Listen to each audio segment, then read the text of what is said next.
What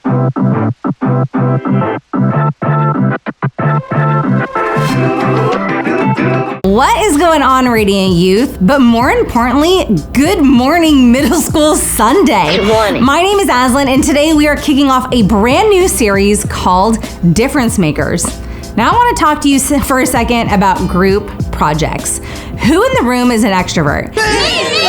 Meaning you love to talk and hang out with people, which means you probably love a good group project because you're just not sitting home alone doing homework. That's me. And who in the room is an introvert? Meaning you'd much rather take time to be away from people, which usually means you end up doing a lot of the organizing and work when it comes to group projects. I remember being in my 7th grade English class, and we had a group project where our assignment was to create a game board based on a classic book.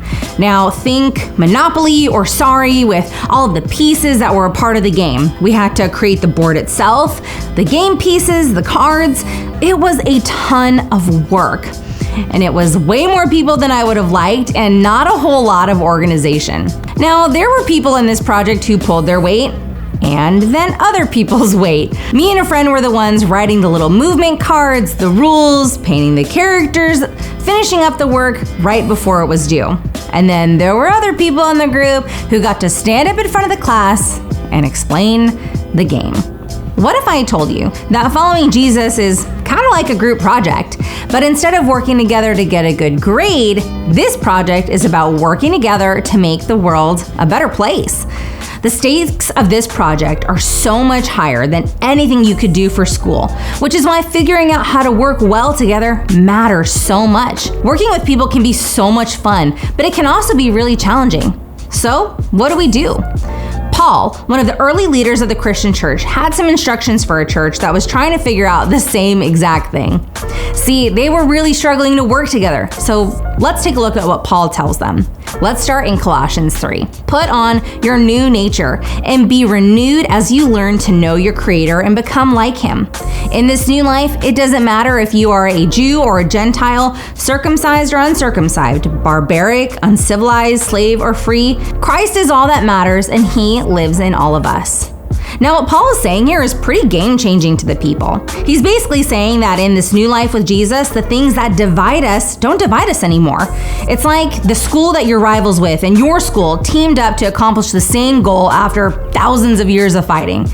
Being like Christ is the end goal, and it takes a group to reach it. Now, if you don't have a relationship with Jesus yet, that's okay. Jesus is the one who brings us all together because He's with us and in us.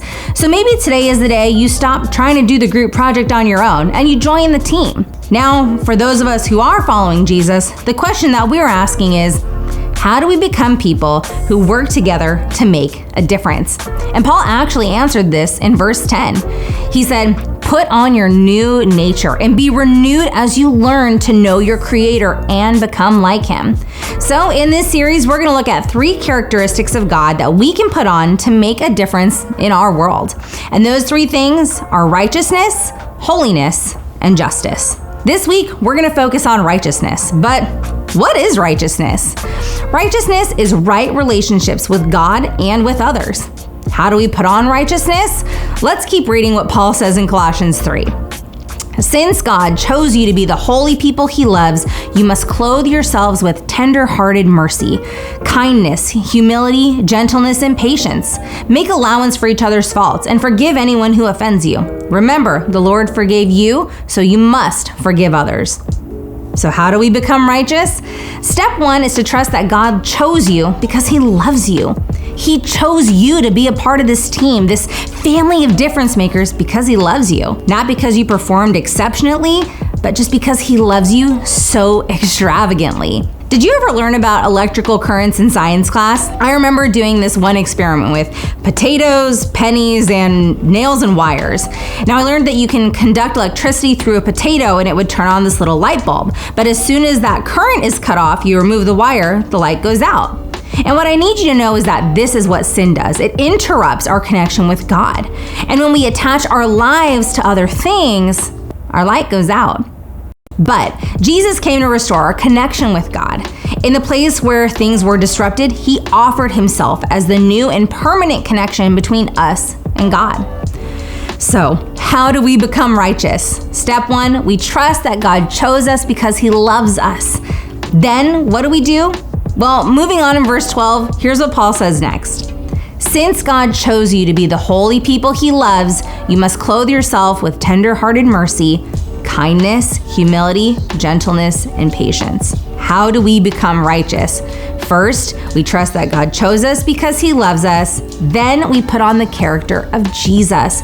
And that's what this verse is talking all about. See, Jesus was so kind to people that they literally called him a friend of tax collectors and sinners. Those were the last people that anyone expected to treat well.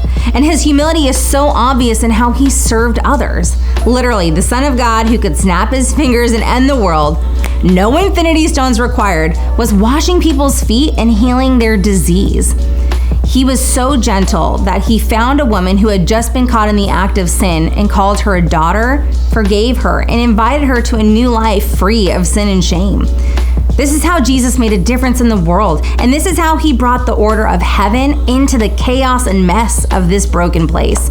This is how he started to make things right, and how we can join him is by putting on his character. So, how do we become righteous? We put on the character of Jesus. But see, to put on the character of Jesus, there's gonna have to be some things we have to take off first.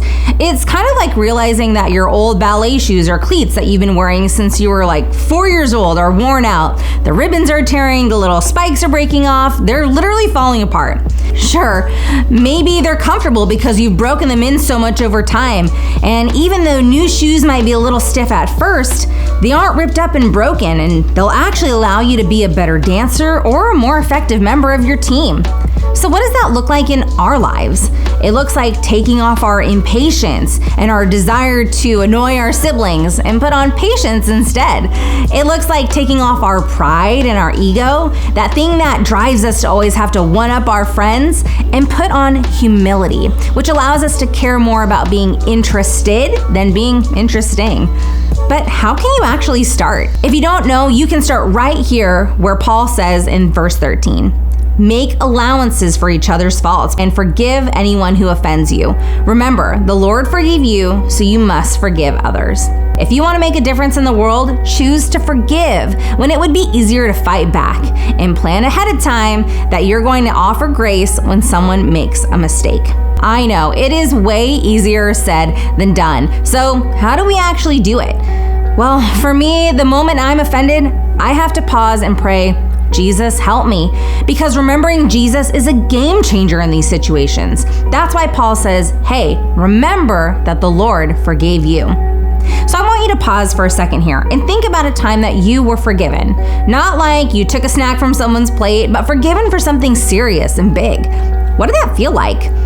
One of the moments that sticks out to me when it comes to knowing what it feels like to be forgiven is when my little sister chose to forgive me for years of hurt and neglect in our relationship. See, in high school, my family started going through some changes, and I started making some inconsiderate and selfish decisions about how I spent my time. I ended up basically ignoring and really hurting my sister with the choices that I made, and our relationship suffered because of it. It wasn't until I experienced a lot of personal pain that I realized how my selfishness had landed me in a place of isolation because of how I treated those close to me, including my sister. So in college one weekend, I came home and I went to her and I asked for her forgiveness for ignoring her and for hurting her in our relationship. It would have been really easy for her to keep the walls up and say no, but instead she chose to tear them down and forgive me completely. And I'm telling you, the relief and the hope that I got to experience because of her decision, I can't even describe it. We went from having no relationship at all to a really beautiful friendship where now I get to be the maid of honor at her wedding because forgiveness brought us back together. That's why becoming righteous, having right relationships with God and others makes a difference. Paul emphasizes this towards the end of this section of verses. It says, above all, clothe yourselves with love, which binds us all together in perfect harmony. And let the peace that comes from Christ rule in your hearts. For as members of one body, you are called to live in peace and always be thankful. See, we are the church, the body of Christ, and we really believe that we can accomplish infinitely more together than we ever could apart. That's why becoming righteous and why learning to work together makes such a difference. Because there is a world out there that is hurting and broken and in need of hope. There are people out there, people you may know, who are lonely and anxious in search of love and freedom. And this matters because Jesus said that broken world and those hurting people would know who He is by the way that we love. So let's clothe ourselves with love. Then when our lives connected to God and our new shoes on our feet, we can become the difference makers we were created to be. Because following Jesus is a group project and becoming righteous is how we work together to make this place a little more like heaven. Middle School Sunday, have your best Sunday yet.